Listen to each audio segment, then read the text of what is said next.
Hey guys, how's it going? Welcome back. We got another episode of Jiujitsu Rolling Analysis. Today we have Q and Dan doing a little Nogi. I actually didn't film this round, so I have no idea how this is going to go, which is cool because eventually I want to be doing this with roles that I haven't seen before. So this is going to be my fresh take. And yeah, if you've been enjoying what you've been seeing so far, I would really appreciate it if you could like and subscribe to the channel, like the video and subscribe to the channel, obviously, and ring that bell for notifications. I've been staying consistent with getting the videos out at 8 a.m. every morning. I'm going to keep trying to do that. We'll see where things go, but I know consistency is key, just like jujitsu, so that's my plan.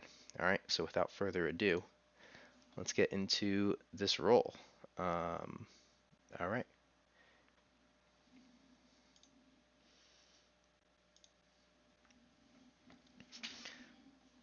All right.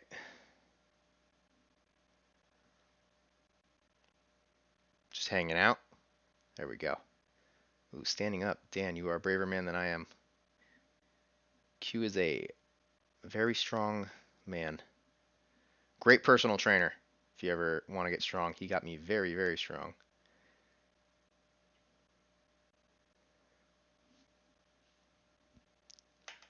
Okay, this is a lot easier said than done, but Dan, you're kind of conceding everything. You're moving backwards. Uh, and here's the thing. So for example, this. Yeah, let me just back up a little bit. Okay, so like this, you're stepping your leg back. Look, you're moving backwards, right? You're shifting your weight back, you're stepping back, and then you're trying to reach forward with that hand. Q's not even worried about that, right? He's using that as an opportunity to make a grip and punch it over. So like when you want to be making these grips, like you're coming in hard and you're really getting a collar tie. You want to be entering and getting onto him, unless you're faking him out and getting him to move forward with you. But Q's not buying it there. So throughout the rest of this, you're basically on the back foot, and at the very end, you try to grab the knee. Um, what's try to mix up going forward and back. I know it's a little iffy, it's a little intimidating, but that is what you want to be going for.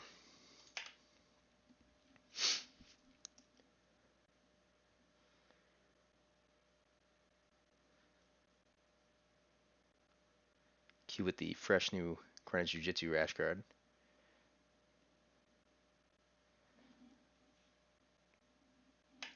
Okay. So here's the thing. I like how you're pulling his head down, but look what Q's trying to do. He's trying to swivel around with his legs. So by you pulling his head down, you're actually making it easier for him to move his legs. Because what you're doing is you're driving his weight forward, right? So, yeah, I forgot my draw tool. You're pulling his weight forward here, which makes his legs, it makes his legs very light. So his legs can come up easily and rotate around to the side, okay? Which is what he's looking to do.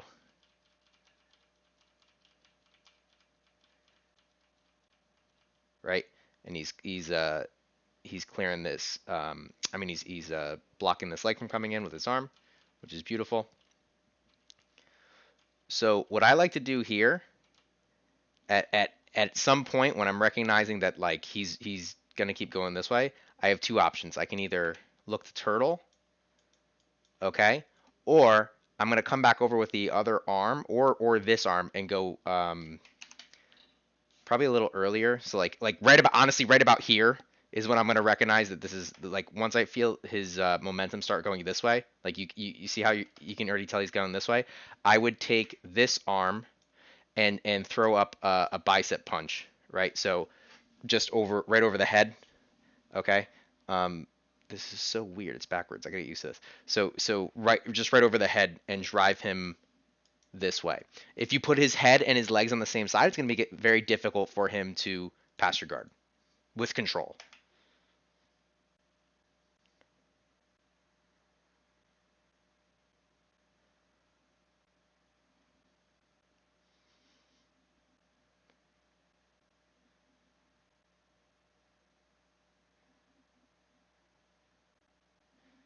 So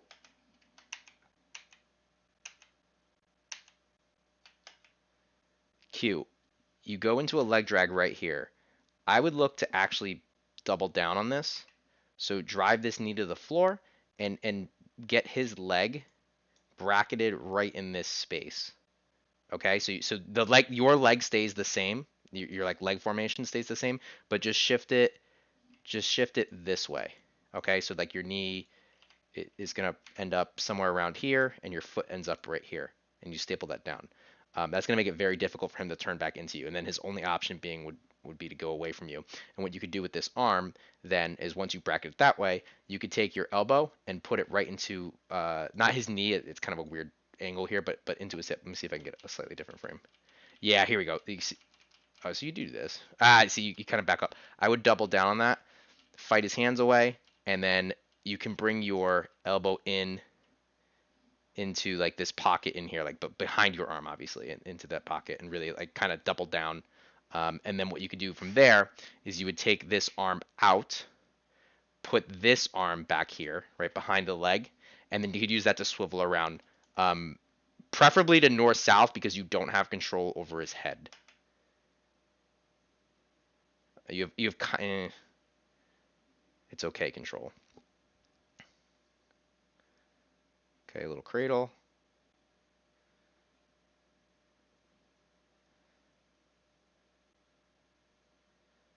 Dan, nice running, man.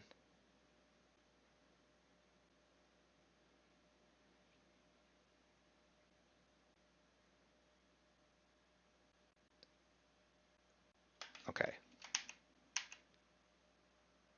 So for those of you who haven't seen it before, and I deeply apologize, I got to remember the guy's name that talks about it, but um, Dan's employing the running man, which is basically just a defensive posture that makes it very hard to get into. However, Q has beat the frame here and has gotten in.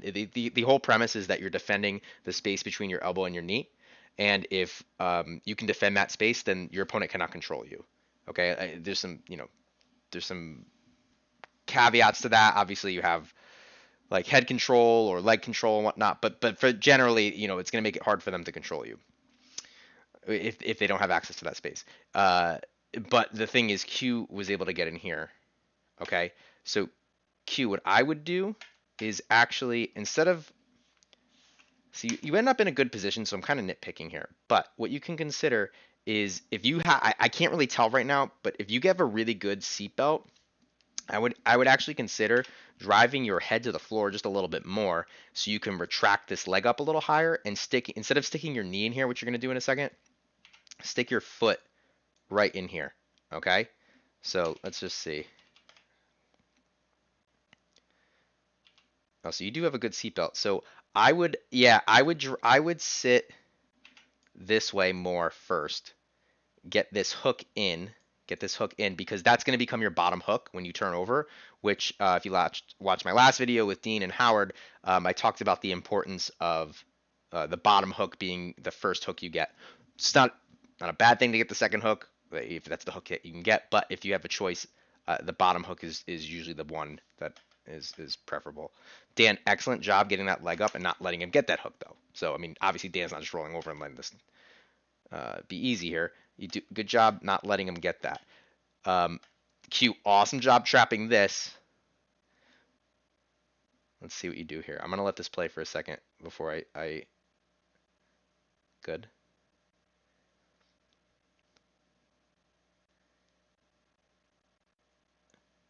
Okay, I'm gonna back up because that is a different position.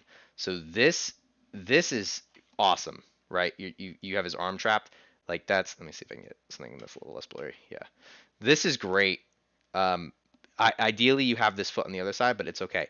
What you could do is actually, funny enough, as you fall to this side, okay, as you fall to this side, you can actually put in a bottom side triangle. I know that sounds weird, but what's going to happen is you want to end up on this. Your choking arm's on this side, right? And so you want to end up having that arm on the bottom side, so it's very difficult for him to defend.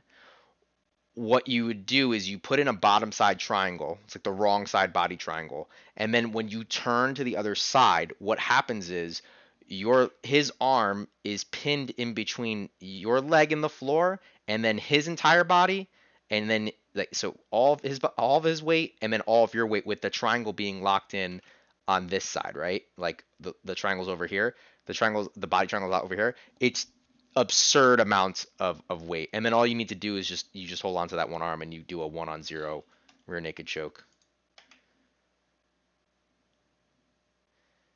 Dan, you get that arm out, immediately defend the neck. Good.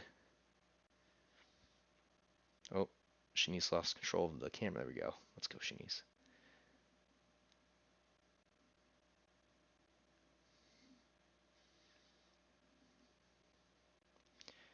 So Dan, you're going to be looking here to just clear your back, okay? The other thing, oh no! Oh, that would have been funny if you got choked out there. I forget who did that in MMA. That's a funny. So let's back it up. So, um, let's see here. So what you want to be looking to do, I talked about this a lot with this guy in the last video. You want to be looking to get your head on, or creating a situation where his head and his choking arm are on the same side of his body, and your head is on the opposite side of those two things. His control is going to come in with his head and with his arm. Q, you want your head to be using your head as a wedge next to his head as well. Okay, so I'm not a big fan of this space right here. I know you have a death grip on that. Yeah, you got a Kimura figure four. Figure four lock is good. Dan, you're probably better off taking this grip. It's probably all you got right now. So, granted, it is what it is. But ideally, you take this grip from here and you get it over his knuckles. Okay, hide his hand. It's going to be a much stronger grip. As you'll see in a second, he rips right through this. Boom, and he pulls up, and now you have to bring the other hand up, which is correct. So Q is nice on that. I would keep this hand. So this hand now comes over the knuckles, and with both of these hands, you're going to pry this down. Okay, you're going to pull this down here, and then reestablish this hand over the knuckles. Q, while he does that, you're going to look to use this arm to come across, grab his head, pull it to the other side of your body, and then use this as your choking arm now. So you're going to get your head on the other side of his head, with the arm, bracketing in between. So his head's here, and then you're gonna pull his head over, so it's on the other side. So now this becomes my choking arm, and his head's here, right? So we always want our opponent's head in between our head and our arm.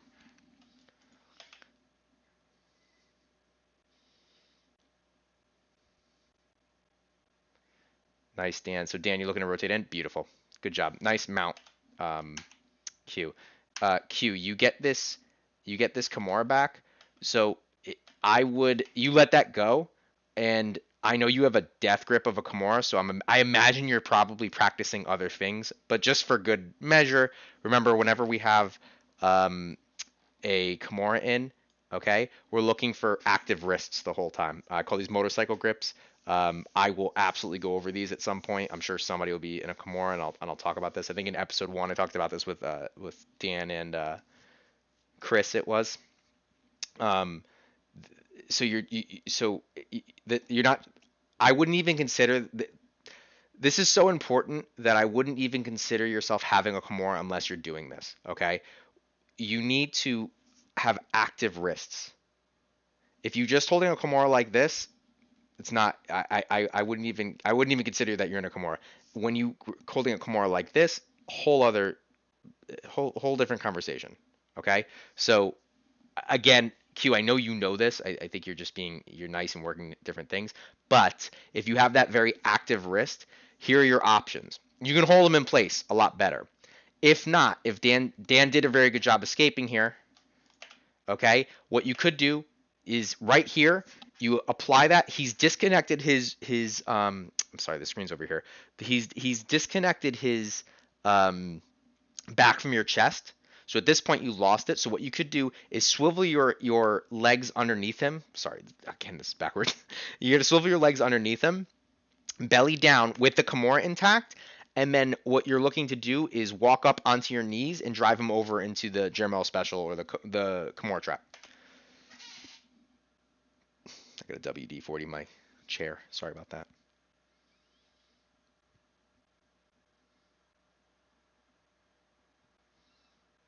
Ooh, what'd you get him with?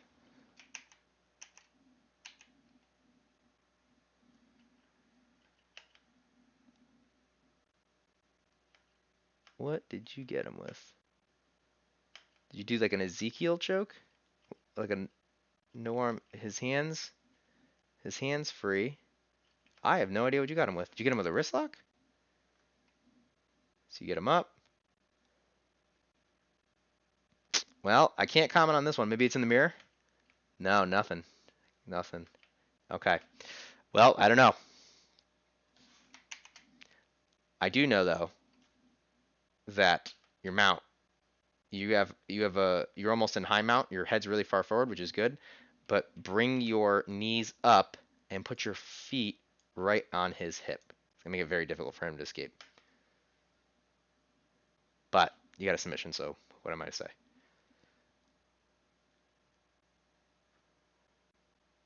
I'll have to ask you later what that was. While these guys are getting reset, I just want to point out that I wanted to do a new thing every episode, but I do have my microphone. I haven't, obviously I'm not using it, but next episode, that's coming. Okay. Whoa, that was some Karate Kid.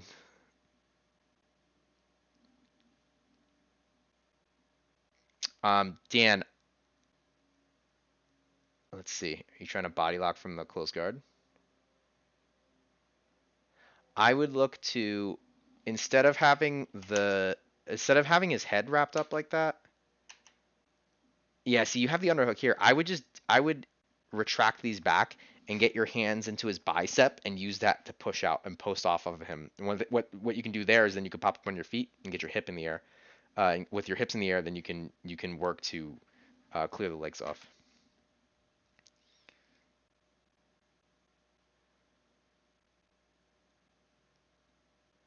Um, for just in case, I mean, let's pretend that Dan was the bigger opponent and Q was the smaller opponent, and this is up, Q's laughing, and this isn't that big of a deal for him. But I could tell you from experience, back when I was 145 pounds, that if I had a guy Q size or bigger doing this to me, I was not laughing. It was quite terrible. What I like to do here is Dan's body's very elongated, and I'll talk about this in a future video, but for the guys that have been at Greenwich Jiu-Jitsu, I've talked about the concept of the tripod base, I call it the triangle base, and I've changed it to the tripod base. So if you haven't seen me in a while, um, that's what I've been referring to as. What Q could do here is just open up his guard, place place a hook in here, a hook in here. He's in butterfly guard, and he would just kick him over this way, with this being the edge of the triangle. Okay, just very quickly, the tripod base, right? So if this is our tripod, right? Um, a tripod, and this is our camera on top. A tripod's designed to be strong on the points. Okay, if you try to push a tripod over on one of the points, it's not going to budge. Okay. However, it's very easy to tip over if you go across one of, wow, that's terrible. Sorry about that. One of the edges. Okay. So if you look at it just like a triangle, it's probably a little easier. Okay. He's not going to go over on these edges. In the guard, his triangle, if you think about, let's back up a little bit to when he was in guard. Okay. So this isn't the best example to do it off of, but let's do, yeah, so right here, okay? Take weight away. We have 1, 2, 3. Those are our points of the triangle, okay? Dan's going to be very difficult to sweep over the points, but he's not difficult to sweep over the edges. So, and it's constantly moving. Obviously, we're not a tripod, we're a human being that moves. It's constantly moving. So right now, his triangle, if you will, right here where I would recommend doing this move is this is a point, and you would imagine, back here is his foot, that's a point, and his knee over here. And these are our edges of the triangle. Now, Q could take him potentially this way, but now we have weight to consider, so that's difficult. Q could take him this way, which is definitely an option, but it would just involve rolling backwards. Or Q could take him this way. Those are all an option, okay? Um, this one probably be, in my opinion, being the easiest option. So you just take the hook out, you just take this hook out and kick him over this way, and boom, you got a sweep.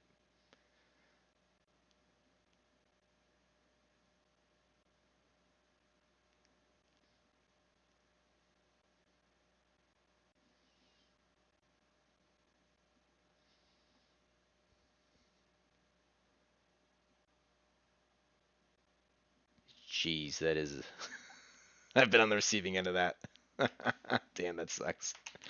Man. Okay.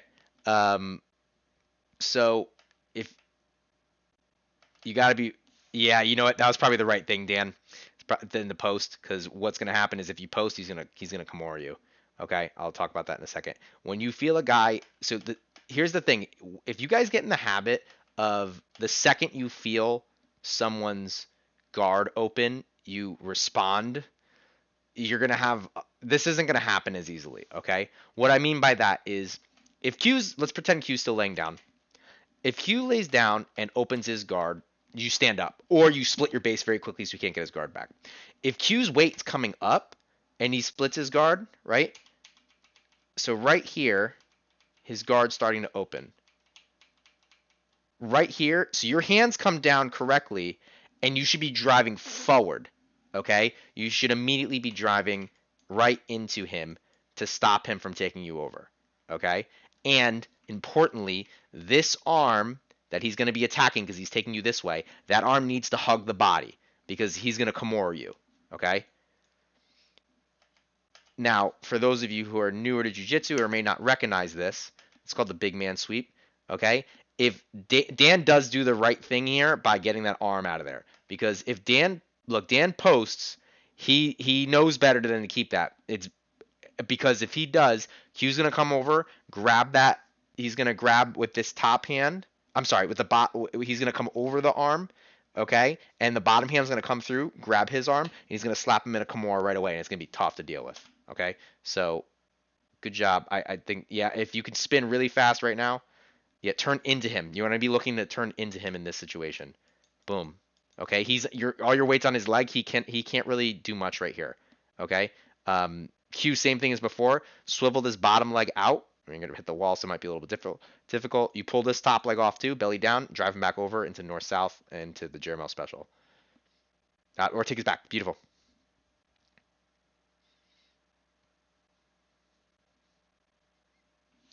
Rear naked choke, real quick. Okay, not much to talk about there. Good job.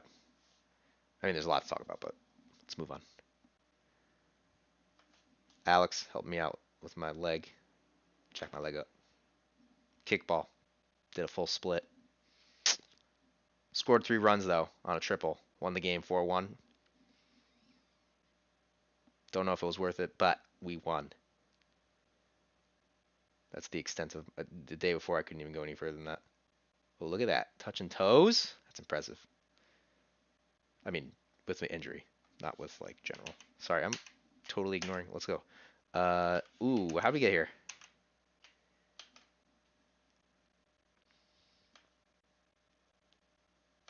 Dan, take this top. This is risky, but you take this top leg, put it right into his chest, and then you can push him away a little bit, and then retract this leg in to stop this from happening.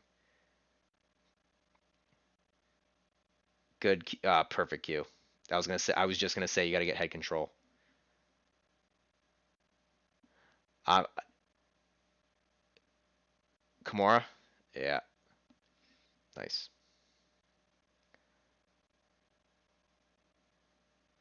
Ooh, going for some legs. I know we've all been working legs.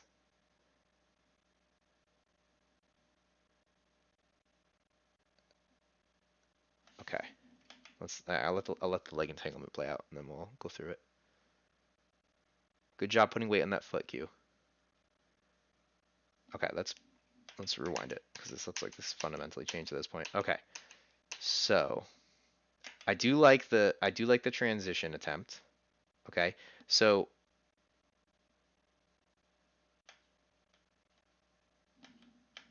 I would be looking to actually, let's see.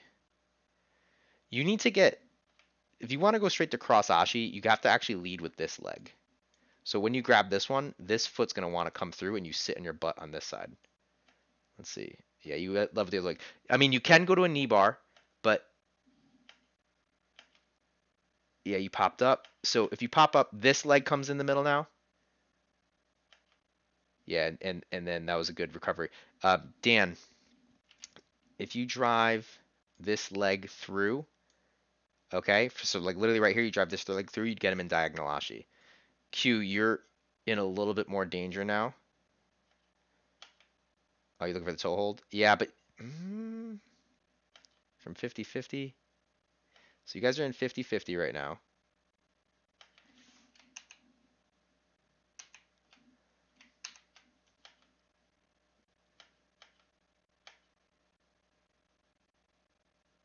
Nice. Yep. I would keep this hook. Don't lose that hook. Keep that hook. Yeah, you let that come out. You should be forcing that hook really hard the whole time. And then if you keep that hook, this can drive right through. You get him in diagonal ashi. Good job pushing him away. Get to 50-50. Good job putting weight on your foot, Q. Um,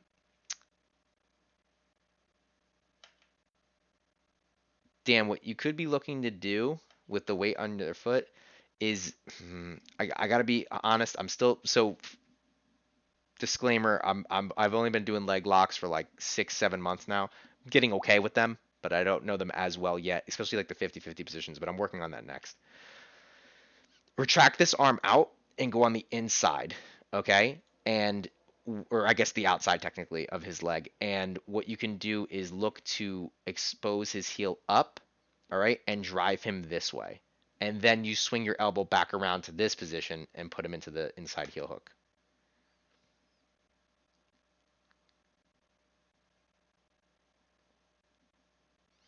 Q, what you'd want to be looking here is to let's see here, is to for your knee line.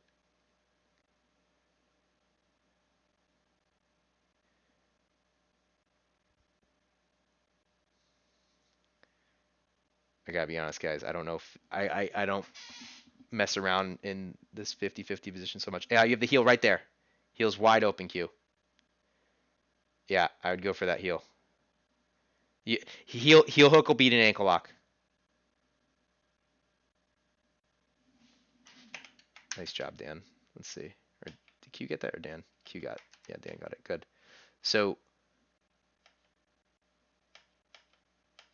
nice, Dan. I like that. I like that transition. It's hard to see, but what he's doing is, oh, you got him in like a heel hook. Yeah. Yeah. So Q, so this shouldn't happen because this heel is wide open. You take that heel at any point, the heel hook's gonna beat the ankle lock. Yeah, just take the heel. Dan, you can avoid that by getting this leg over the top of this foot. Okay.